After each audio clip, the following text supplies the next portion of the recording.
Hello and welcome. The following video may not be suitable for all audiences, so please take extra care when viewing. Thank you and enjoy.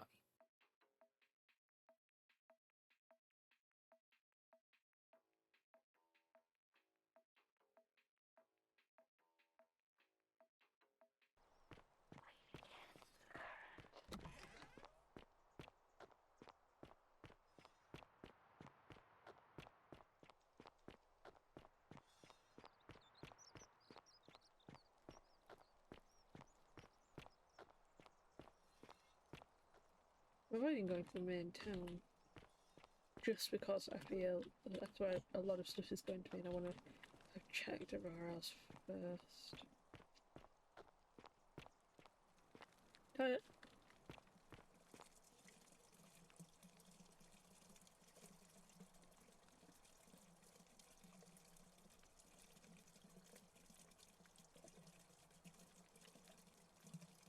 You.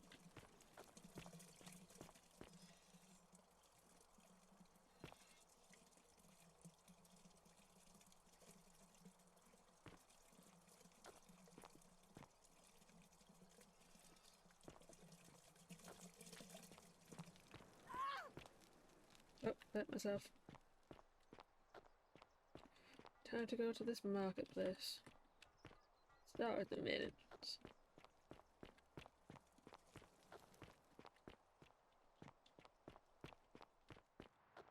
I think aside from people who don't want to talk to me down here, I've talked to everyone, so let's start here and go right. Door's locked. Now left.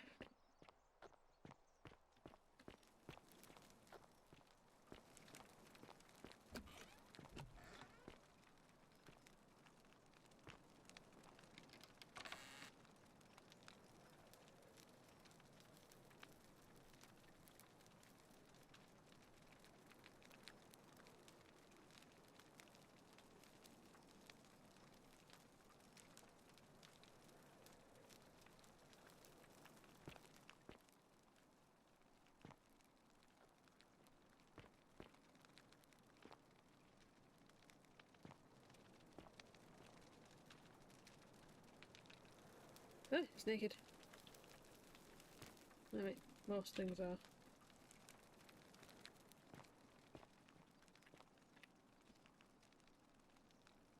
What are you doing in here? Can't you see this woman is dying? She's not making poisoned. much sound. She needs the resin of a plant called silphium, but that Culus cubulatus decius won't give it to me. It's too late. She was poisoned. She came in here frothing at the mouth. Normally, I'd treat her with resin of silphium, a rare plant which is perfect for this sort of thing. And I knew Decius had some at his market stall, right around the corner. So I ran over there, but he just looks at me with this evil smile and says, "That'll be 1,000 denarii." There was no way I could afford that, and he knew it. Then that toad shrugs and says, "Supply and demand. I guess you don't value your friend's life that highly." Anywhere else, I'd just pay a thug to steal it from his stall. But there's no way I can do that down here with the golden rule. So all I could do is come back here and just watch her die. I kept on apologizing. And now I'll never know who poisoned her, or how they managed to do it without breaking the golden rule, or why she cursed that snake's cruel black eyes with her dying breath. Well, unless you have the power to bring someone back from the dead, there's really just one thing you can do. Get me that silphium resin. I'm going to have another patient in here soon. Could be in the next day or in the next hour. And I will not allow this to happen again. I don't care how you get it, but you have to make it happen. Because if I lose another patient this way, I swear to the gods below, not even the golden rule will stop me from marching up to that genetricum fututo and scratching his eyes out.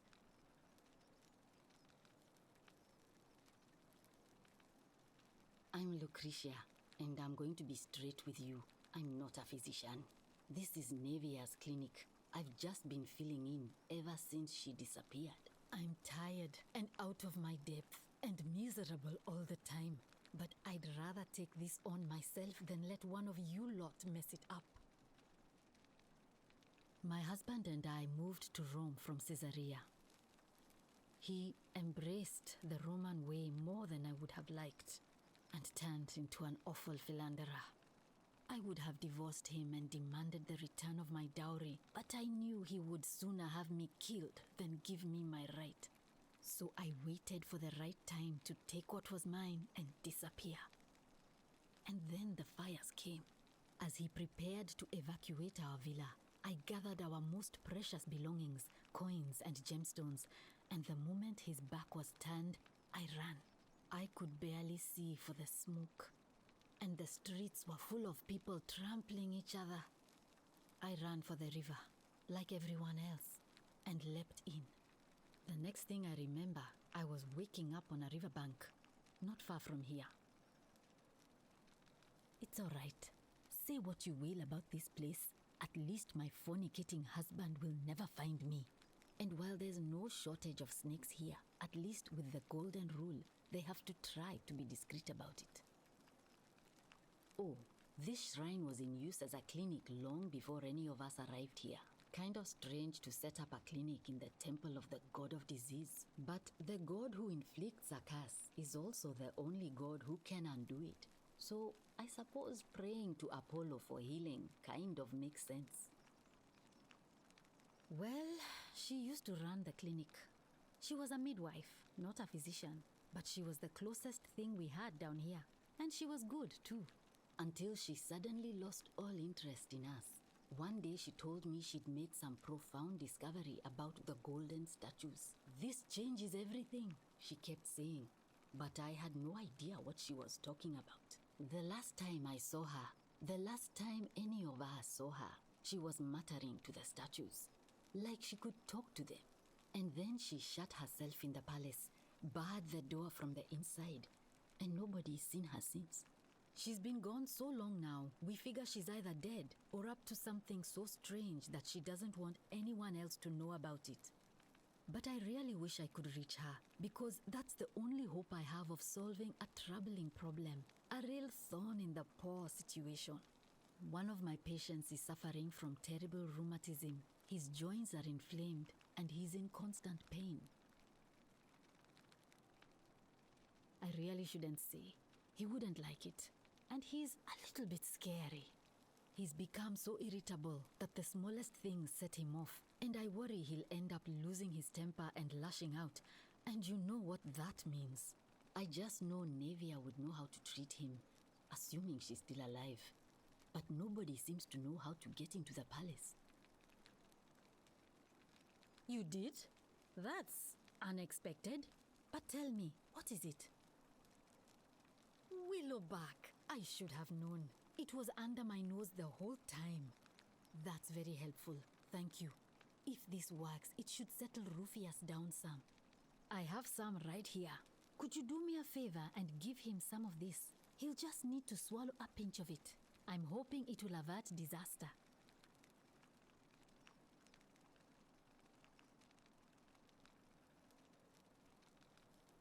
Thank you. I'm really glad. I wish. Some people here need proper medical care, not the half-baked, hanging by a thread excuse for treatment I'm giving them. Just don't get sick or injured here. I'll do my best to treat you, but I'm out of my depth and dangerously short on everything you can imagine. A city without sin might sound good on paper, but whoever dreamt it up didn't think it through. Maybe it was an attempt to create some kind of utopia. But snakes like Decius will always find loopholes to exploit. And what can we do about it? Absolutely nothing. In some ways, we are worse off because we can't take the law into our own hands. Sure. What do you want to know? How did you know that? Yes, she did mutter something about the only way out. A few times. but nothing more than that, I'm afraid. Do you really want to know? I mean, if somebody poisoned her, then surely they would have broken the golden rule, and so maybe it's best we don't discuss it. Hemlock, I believe. I haven't seen her in months. She's not allowed to leave Malleolas's villa, and they are quite secretive. Gladly. Oh no. Sorry, I don't mean to worry you, but no, that is definitely not normal. There was one other person who claimed she could hear the statues talking to her. But that was Nevia, and she went a little mad. Well, she used to run the clinic until she suddenly lost. This changes the last time and then she's been gone so long. But I really wish I could reach her. One of my patients, he's become so, I just know. Thanks. All right. Well,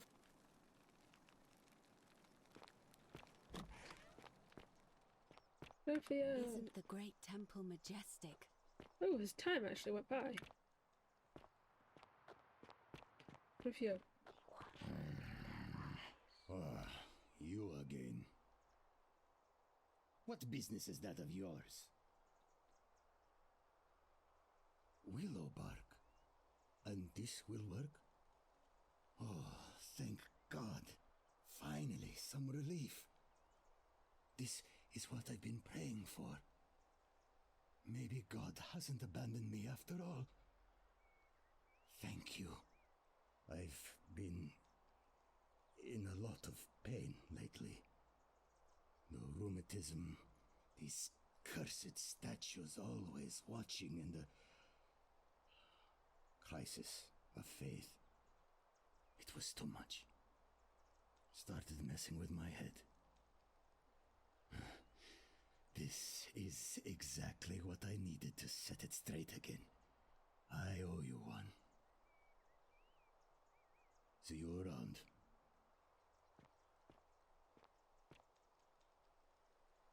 Ah, you again. Can't talk long. Got families from Solution. Oh, sorry. Fine. Meliodas. Fine. Oh. Meliodas. No. Fine. See you around. Hip, hip, hip, hip, hip, hip. Do I still have Willowbark if I've used that on him? Yep. Cool. Might mean I can use it in the next one as well.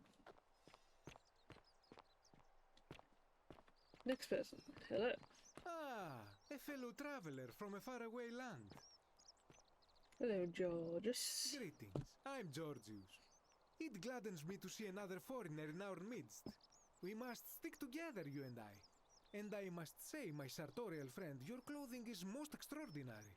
Thank you. Leather boots in place of sandals, trousers with precise stitching, and such a curious design. I have traveled distant trade routes from the markets of Damascus to the farms of India, and never have I seen anyone dressed quite like you. Tell me, I must know, from which exotic part of the world do you hail?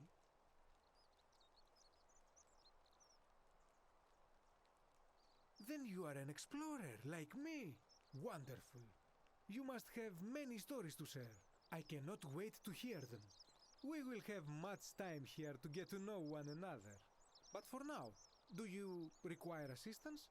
I know you do not require clothing, so information perhaps? My story? How kind of you to ask. I am a tailor and I run the humble shop in the forum. You mean to say, with all the turmoil and terror of the Golden Rule and so few customers, why bother setting shop at all? I'll tell you, it is precisely because of the Golden Rule that I wish to remind my friends of the importance of looking one's best. I say, the more of our customs we preserve down here, the more we can preserve a semblance of normality, the better our chances of keeping our heads. Don't you agree? A good question. A very good question indeed. And I would be happy to tell you if only I could remember it clearly myself. I remember I had just been to Rome to sell an extraordinary selection of wares, and drowning in coin, I decided to celebrate my success. I rented a prestigious villa by the Tiber, invited over a few select friends, and we began making our way through some of the most exquisite wine money could buy. Quite a lot of it, in fact. Now, I have had visions and awoken in strange places before. I have even found myself naked in the desert sands more than once, but none of that compares to this. This time, I remember people screaming, then falling into a void as empty as time before creation, gasping for air, and then nothing. When I regained my faculties, I was lying naked by the banks of the Tiber, gods know how many miles from my villa. Indeed. I'm lucky I was carrying a little extra weight. I believe it kept me afloat. In any case, it seems I'd been rescued and resuscitated by a benevolent stranger. I went to find firewood for his campfire, stumbled across a cave, and discovered that trapdoor temple. And here I am. Anything you like. Shh! Not so loud! What are you playing at? Have you not been told about the last attempt? Oh, then I suppose this duty falls to me. It is a long story. Of course, the first question any of us asks when we first arrive is, how do I escape?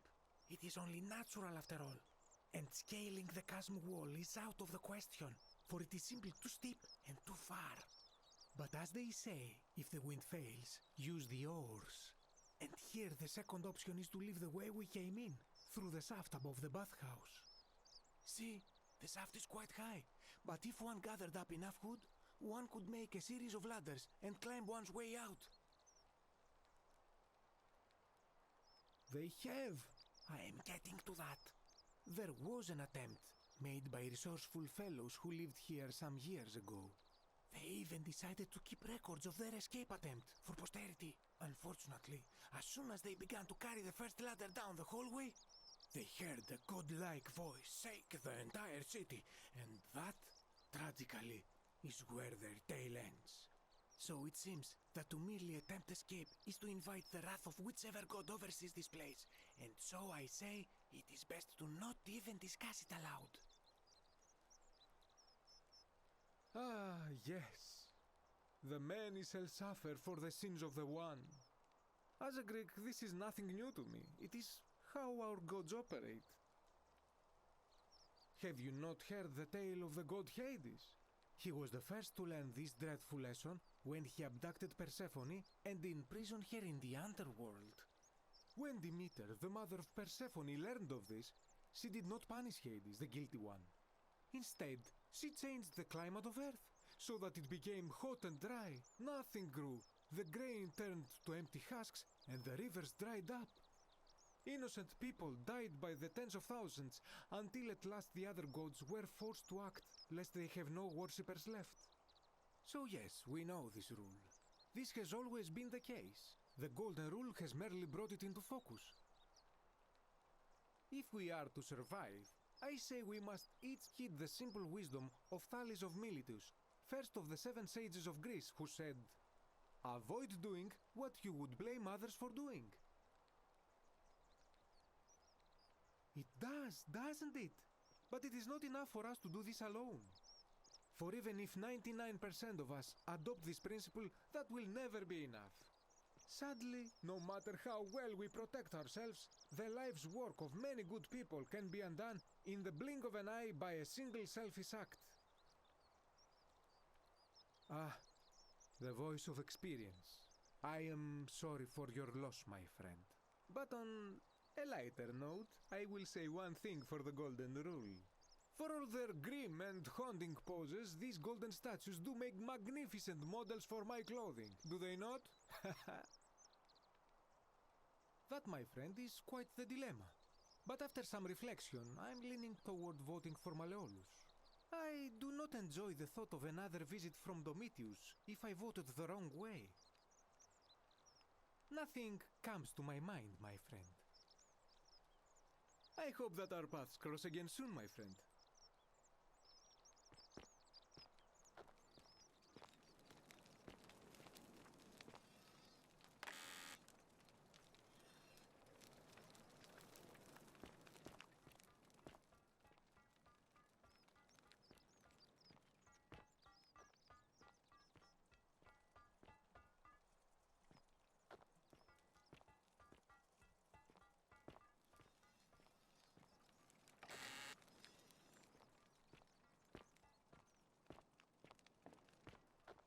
You look well, my sartorial friend.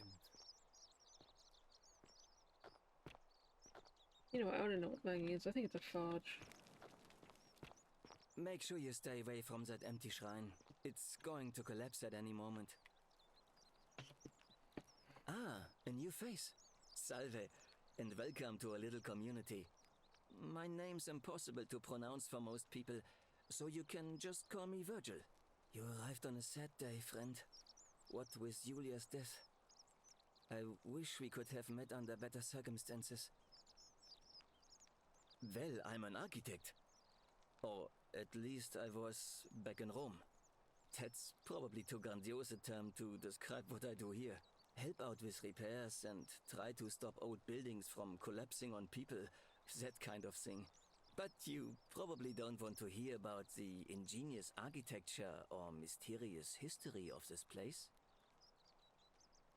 Oh, I'm glad you asked. Some of these shrines were constructed hundreds of years ago, which means Romans have been arriving here for at least that long. But there's one thing that puzzles me. The oldest shrine in this avenue isn't Roman at all. It's Greek. I'm not sure. It could mean that the Romans who first started building here were just copying Greek architecture, which they do all the time. Or it could mean that they were Greeks living and worshipping here before the Romans arrived. Which begs the interesting question, who really built this place? And could it be far older than any of us imagine? If only there was a way we could talk to the people who came here before us. The stories they could tell. Gladly. Personally, my favorite thing about this place is the aqueducts. Those series of adjoining arches. They're an ingenious feat of Roman engineering with a very practical purpose. They take fresh water coming from outside the city and distribute it all across the chasm. It's funneled below the palace and into a cistern beneath the great temple. Some of it flows down into another cistern beneath the villas, and the rest is funneled to the shrine of Proserpina, where it fills the lake and allows us to fish and farm. Hey, not so loud. Just talking about that could anger the gods for all we know. I'm not saying it's impossible, but you'd have to find a way inside somehow. Just, please, try to be a bit more discreet about it. You mean the Great Temple? This one's a bit of a mystery. Given the way it's positioned so prominently, looking down on us, it's clear that whoever built it felt it was the most important temple in the city. Unfortunately, someone else went out of their way to keep its purpose a mystery. You see, usually a temple is dedicated to a particular god, like Proserpina or Diana or Apollo. Usually, that god is obvious. But in this case, it's unknown. There's an obelisk out the front, which probably used to bear the name of this unknown god. But it appears some barbarian defaced it. And of course we can't get inside because it's locked up tighter than the Temple of Saturn in Rome. And that contains the treasury. So we're all left wondering, which god is that temple dedicated to? And could it be the one responsible for the Golden Rule? Unless somebody figures out a way inside, I suppose we'll never know. Of course. You wouldn't believe how often the new ones ask that question. But I tell you the same thing I tell everyone else. There are much worse places to live out your days. You might have a few sleepless nights thinking about the golden rule, but once you get used to the fear, knowing that a single slip-up could cost you everything, it's not too bad. Nothing new to me, anyway. Oh, I just mean I grew up in the Batavi tribe, far to the north in Noviomagus, and learned to expect a bit of hostility. They weren't nearly as tolerant as the Romans. Some people say it's divine, the work of a god, but I'm not so sure. It just seems so flawed to me. Like it's distinctly human. I mean, once you've been here long enough, you'll notice people doing things that just seem so wrong to you. But this so-called god doesn't seem to care, which means one of two things. Either you don't know the difference between right and wrong, or this unknown god doesn't. And I'm pretty sure I know the difference. Do you? Good. Then I hope you'll agree that there are only two ways of dealing with unfair rulers. The first is to leave. The second is to remove the ruler from power. And it seems leaving may not be an option. Good question. It's best if I say no more, but I hope you'll give it some thought.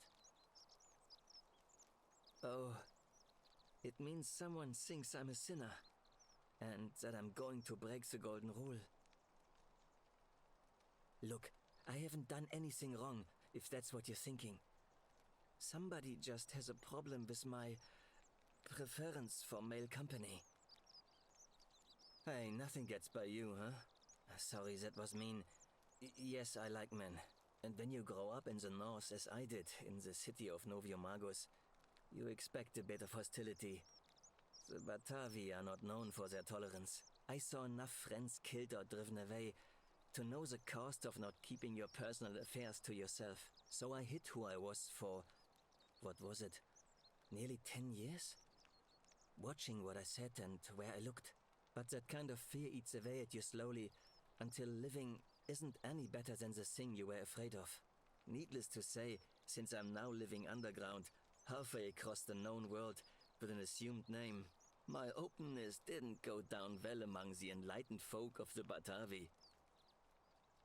Nice of you to say, but not necessary. In any case, the Romans are far more accepting, and among them, I get to be who I am. Or at least I thought that was the case. It seems I was wrong. It's not just graffiti. I have quite a collection of handwritten notes too. The strange thing is, I keep my personal affairs to myself. I've never really been interested in any of the men here. Not my type. So I'm not sure what I could have done to upset this person. If I had to guess, I'd say it's probably one of those cultists. Strange bunch.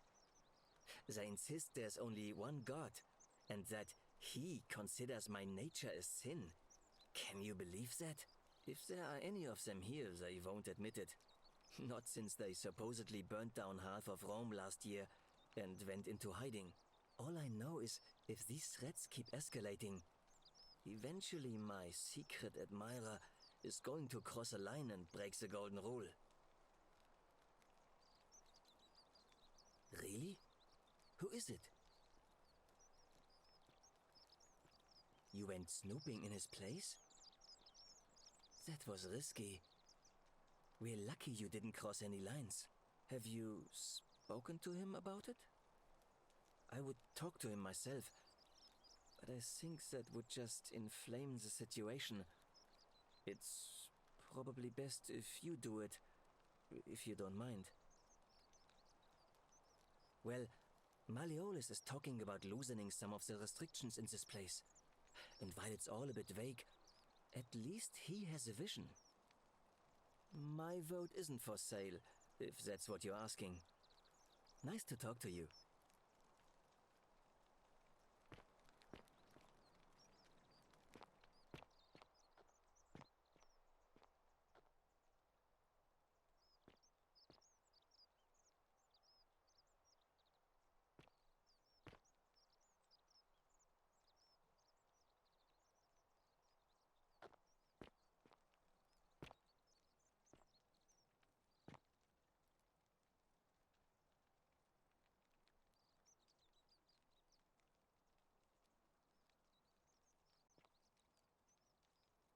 Welcome to the end of this video.